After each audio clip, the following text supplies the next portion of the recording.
So hey guys, and welcome back. Today we're going to be talking about what I think is a very interesting step in film photography. We're going to be talking about this, which is the 3D printed Goodman Zone camera.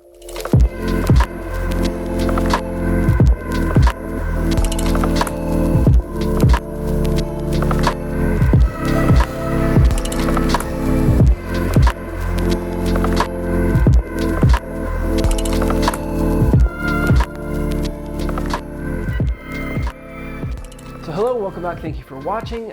First of all, a few little house cleaning things. First, I know I said that I was going to be doing a video on the Mamiya C330 and a few of the lenses I have for that. That is again a TLR camera, but I had a hard drive crash on me. So I'm waiting for them to send me those files so that I can finish up that video. It crashed just before I could back up all that information, which is like, what are the odds of that happening? But secondly, I have a lot of trips coming up and I want to make sure I do videos both medium and 35mm. Come November, I will be in Hawaii. December, I'll be back up seeing my parents, which isn't too far away, but it's still something different. And then January next year, I have New Orleans. And then later on in January, February, March of next year, I have like Norway, Sweden, and Finland. So I'm excited to go to those spots and of course bring a few different cameras to try out a few different things, different film stocks along that. And then lastly, this is gonna be the first of about 3 to 5 medium format videos that I'm probably gonna do pretty consecutively. No, I'm not done with 35mm, but I was lucky enough to stumble across a few great medium format cameras, so I wanna make sure I do some videos on those and just my experiences with them and using them. There's a lot of different things that come with medium format, different challenges, different things you have to look at and kind of be aware of. So it's been nice to kind of try out something a little bit different. Now let's talk about the Goodman camera. So a little background on Dora Goodman herself. She is the creator of this camera and 2 others who I believe is based out of Europe. And a little bit of background info on her. I think she's kind of like a camera stylist slash camera creator. She kind of customizes cameras for people and for herself. She does gold inlays with like certificates of authenticity for the gold that she's using on cameras, as well as things like wood veneer finishes. But in addition to kind of customizing cameras that are already in existence, she has also created 3 different cameras. Now there are 2 options. Of course, you can print this yourself with the free files that she's offered, but don't worry, if you don't have access to a 3D printer, I'm going to tell you in a little bit how you can get one of these without needing a printer. All you have to do is log on to the website, put in your email, kind of create an account, and you have access to the forum and all the download files. So once you've created an account, there are 3 different cameras that you have access to, as well as all the accessories. There is the Goodman One, which is the original Goodman camera. It's comprised of several different pieces that you kind of have to piece together. Then there's the Goodman Zone, which is what I have here, which is more of a zone focusing camera, which they say is best for people who do more street photography stuff and kind of a run and gun. And then there's the Goodman Axis. The Goodman Axis is a billows camera with a rail system, and then of course that gives you a lot more options as far as tilts and shifts and just creating more interesting compositions using those billows to kind of rotate the lens in different ways. All right, so let's show you some of the files that you're gonna have access to. Let's pull that up, pull that there. Good, and then let's just drag that up here. First of all, there is of course the Goodman One, which is what I told you about. Next up, there's the Goodman Zone, which is what I have here. Then there's the Goodman Axis, which is the billows focusing system. Also, you have access to all the accessories that you can print depending on the camera you decide to go with. So then first you have a grip, which is great. I actually have it on mine here. Separate from the body, you can attach it on this side, just depends on what you want to go with. We'll talk a little bit more about that in a second. Next up, you have your shutter release cable, which kind of mounts on the other side of the camera. So you have that to kind of keep that attached so you're not reaching up here and kind of fiddling around on the front of the lens. Next up, let's see, you have your sport viewfinder. This has a front and a back piece. This is mainly for the Goodman Zone camera to kind of help you pick out the zone that you're going to be focusing with.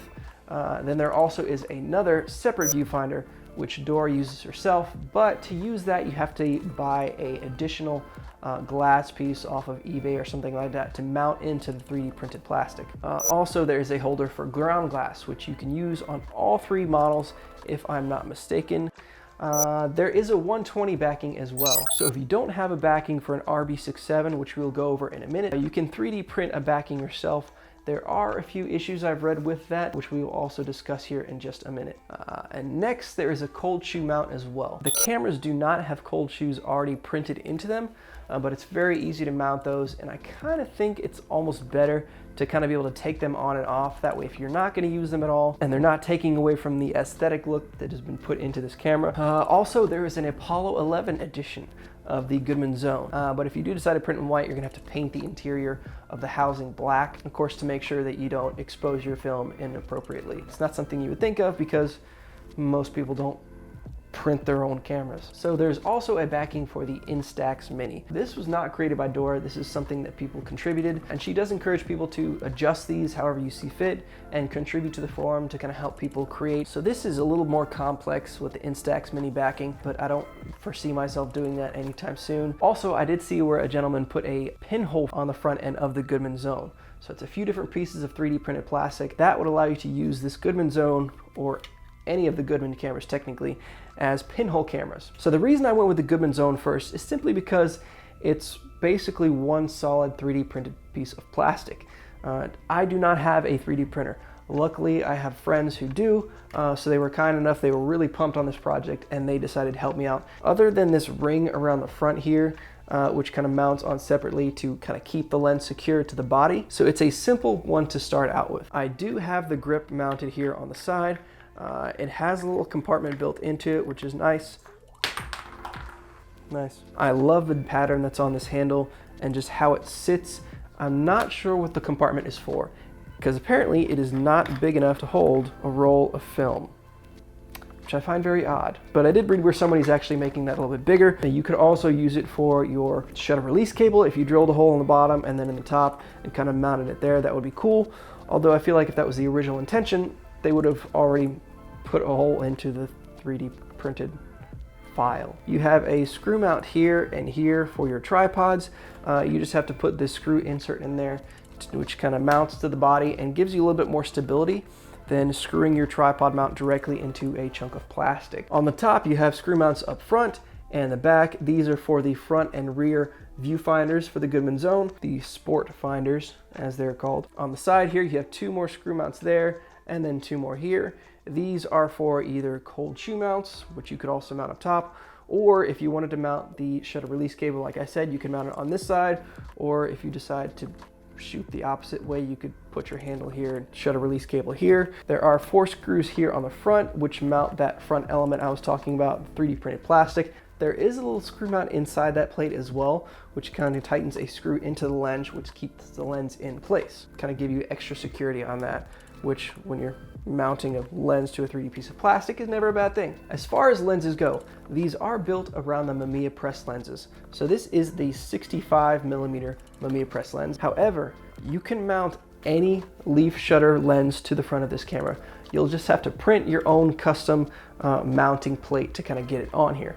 That is the downside. So if you don't have access to a 3D printed camera and you decide to go with the Goodman kit that she has released, you're kind of limited to a press lens. So then for film, like I said, you have the option to 3D print the 120 backing, or this camera is built around the Mamiya RB67 120 backing. So the reason that she built this camera around the Mamiya press lens and the RB67 backing is because they're relatively easy to come by. They're also relatively inexpensive when it comes to medium format. Dora herself, actually, I think she uses a Hasselblad backing, and she switches between a few different lenses, if I'm not mistaken. Issues with the 120 backing that is 3D printed, I've heard people say that it doesn't keep the film taut, so you might get some warps or like weird shapes in the film, and therefore you won't expose it properly and get the proper focus because it's not pressed up against the body like it should be. Another issue is that I've heard people will get light leaks when they wind the film. It pulls the backing away from the body of the camera and allows a little bit of light to get through. This is 3D printed plastic, which means it's gonna have those rough edges and rivets. It's basically very thin layers of plastic melted together. It's almost like a tree trunk. You have those rivets and you can kind of feel the different layers of that plastic. So the way you would get rid of that is just using a sandpaper or a sand block and kind of sanding that down so it's nice and flush and even. Another thing that I did, which is not very difficult and only costs you a few dollars, I got on Amazon, I spent $7, $8 on a sheet of foam that is used for light seals in cameras. And I just cut out the proper pieces, 4 little strips, without any issues. It was able to fit nice and flush. Just make sure you cut it straight and they don't get wrinkles or anything, because when you put it on, you want it to be flush and not allow any gaps or weird forms for light to get in. I still have not used this camera, but that's going to be in a video coming up relatively soon. The RB67 backing is mounted onto the back with 4 bolts, 2 here and 2 here, and all you do is kind of fasten those in until you hit the backing and it's nice and snug. So price-wise for this camera, if you 3D print everything yourself and you just have to buy the lens and the RB67 backing. So these lenses on eBay I saw listed for $100 all the way up to $200. I think maybe 1 or 2 were listed at $250. And as far as the RB67 backing, I'm assuming they're gonna come in at $30 to $40, $50. So already before you get the body of this camera, you're looking at $200 minimum, roughly, to have this camera. So this was built to be a relatively inexpensive way to get into medium format photography. And I'm not sure if I completely agree. It is also built to kind of give you freedom to customize and create your own camera, which I do completely agree with. But I cannot say this is the most inexpensive way to get into medium format photography. I'm pretty sure you can get a Mamiya RB67 for anywhere from $300 to $500. And also, if you're okay with TLRs, you can get a decent Rolleicord or Rolleiflex for about the same amount. However, this is a little bit different. It does give you options to kind of customize and create your own. Now, this is by no means the first 3D printed camera to my knowledge, and it's definitely not the only one available now. There is a company called Cameradactyl. So Cameradactyl has a few different options as far as printed cameras, with large format and then medium format, and they have a few pinhole options as well. And they actually have a model very similar to the Goodman Zone. It is the same basic body. It uses an RB67 backing and a Mamiya press lens. The difference is aesthetic. The Cameradactyl version is basically a block of plastic. I think it does have 4 cold shoe mounts. I'm sure it gets the job done well. So price-wise, I did say that I would give you another option if you cannot print this yourself. So the Cameradactyl version goes for $140, if I'm not mistaken. $120. Now the Goodman Zone kit that Dora Goodman has just released is going for $150. In my opinion, if you're gonna buy a 3D printed body to mount this lens and this backing too, I'm gonna go with the Goodman Zone every time. And here's why. 1, it looks a lot better. Once you put the lens and the backing on this, it really kind of all complements each other and it looks like it belongs. When I first saw these on Instagram, I legitimately thought it was some medium format camera I had never heard of, and they just looked amazing. I was like, I'm never gonna be able to afford one of these things. Now with the kit that Dora Goodman is selling, you're going to get the body. You're gonna get the sport viewfinder, front and back. You're gonna get all the nuts and bolts that you need. You're gonna get a leather skin, which you can mount on here. She's already pre-cut it, and the look is a little bit different than this body. She's made some upgrades since this edition. And then there's also a carbon fiber look. So you have 2 options. You get to pick one of those, and then also you can add on to the body. So the body itself, with those things that I said, comes in at $150. You can pay extra and get the grip. You can pay extra and get the shutter release cable mount. You can also get the different viewfinder. You can kind of pick and choose what you want. Now Dora has actually just started a YouTube channel. She has 2 videos up kind of showing you the assembly of these cameras. They're really well done. She's done a great job. The production quality on those videos, I have to say, is very impressive. So I will link that as well as the website, the Instagram, and all that stuff down below, because I really think you should check it out. In closing, do I think you should invest in this camera? The $150, it is a bit of investment. I will say though that this one block of plastic took 30 hours to print this block of plastic. And not only that, it's not the easiest thing. If you buy a 3D printer, you have that investment, then you have to buy all the materials, you have to learn the process, you have to buy the software, and all that adds up to just be a rather expensive cost. And then as you print this thing, we actually had to stop and restart 3 different times because the base layers were a little off, it wasn't completely level, or it wasn't sticking to the platform and kind of peeled up on the edges. So we had to scrape it off and start all over again. I think the 3rd time we actually did that, it was about 4 hours into the process. And there is also that risk that it's just gonna randomly decide 15 hours into the project that something doesn't look right, and it's just gonna start spitting plastic everywhere, and you have to restart. The main reason I wanted to get into this is because I do want to eventually build my own camera. So I figured this was the logical step to go in. There's actually another guy who builds cameras out of random things. I mean, he built one in a skyscraper in New York. He built one out of like a pumpkin or something. and a block of cheese. I'm not saying I want to build a camera out of cheese, but I do want to build a camera out of something that I can use repeatedly, not cheese. And I do really think it is a fun and interesting way to kind of switch up your routine in film photography. So that is going to wrap it up for this video. Thank you again for watching. I hope you enjoyed this. I hope you liked it. Be sure to like, comment, subscribe. Let me know your thoughts on 3D printed cameras or the Goodman camera specifically, and what you think of it and if it's something you would invest in. Otherwise, thanks for watching. Thanks for checking in, and I will see you very soon in another video. There's also a backing for a Fuji Mini Fuji Instax Mini.